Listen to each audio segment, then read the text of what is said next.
आज मेरो छोरीहरू माङमा र मियाङको जन्मदिन सबैजनाले बेलुन फुकाउँदैछन् यसको छ्यामा फुपू बोजू बोजू दुईजना मामलीको बोजू भनेको बोजू फुपूहरू सबैजना भएर चाहिँ बेलुन फुकेर चाहिँ डेकोरेसन बनाउन खोज्दैछौँ होइन।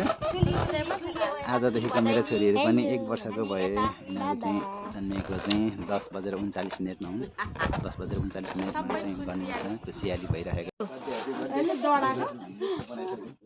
अब 11:10:40 मा चाहिँ अब छोरीहरूको केक काट्नु होइन।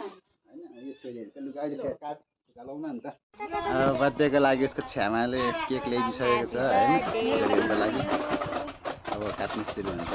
फुपुरा बोजूले चाहिँ ल्याइसक्नु भएको छ। अब काट्ने हो। अब एकछिन समय भइसक्यो 10:40 भइसक्यो।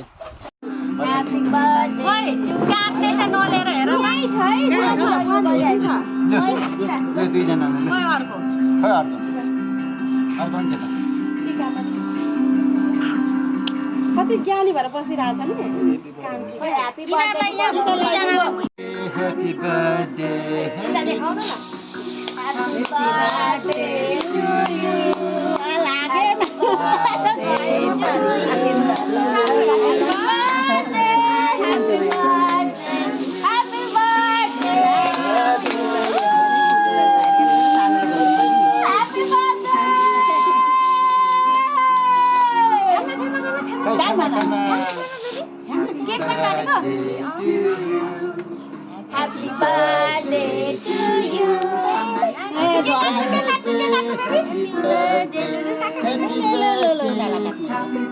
उता छ्यामालाई मात्रै हेरेको हेरे ठुलोलाई त टिका लगाइदिएको छैन। अब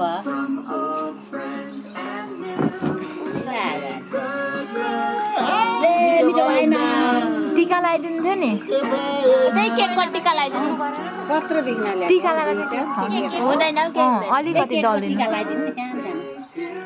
लगाइदिएर चाहिँ खुवाउनु पर्ने। ल भइहाल्यो त मोबाइल खाली होइन एकदम खाली यताको हेर्नु त 1 वर्षको भयो अब ठिक छ काट्नु न उनीहरूकै हो। मैले काटेर उसकै लुगामा दर्छ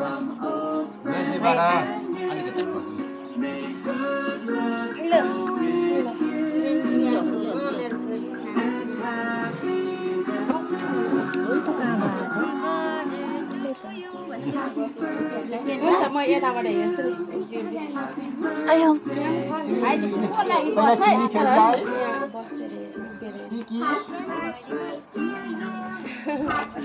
मोबाइलमा चाहिँ सबैले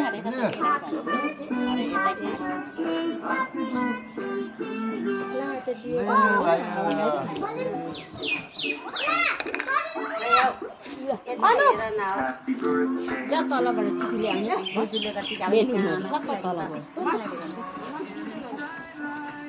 हेर्दैछ नि बहिनीले हातभरि दलेको रहेछ। बहिनीको हातमा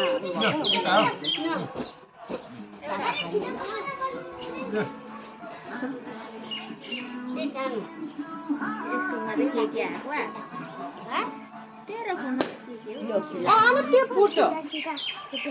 के गर्नु कति लामो भइसक्यो 10 मिनेट होला नि त। अहिले फेरि एकछिन नानी राखेछ अहिले कतिखेर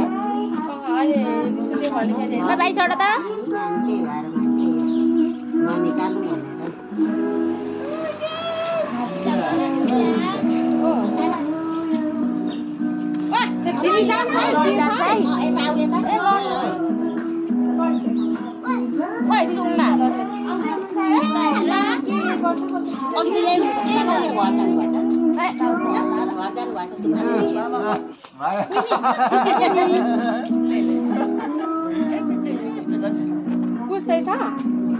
भयो अलिअलि सबैले गरिदिएको यो गरिदेऊ न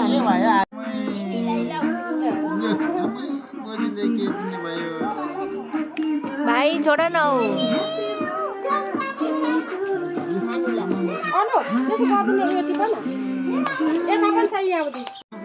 यसको आङ्माले पनि लगायो आइज आइज रङमा यता खका यता यता यहाँ आइज नि बाई एकछिन यहाँ बस न ऊ मात्र आनन्दले भन्छ सारा कुदेको बाङ्गोमा भयो आमै लाउँदा बाउले चन्दने अलिकति त्यो सेतोमा यो लगाइदिनु पहिले अम्लाले अम्ला नहला त्यो छोरी मुखमा लाग्छ अङ्कल पनि अनि थाप्दै हुन्थ्यो त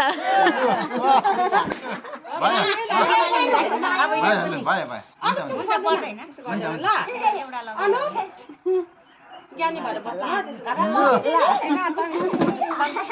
मेरो त हात त्यस्तो भइसकेको छ काता बङ्गला लिएर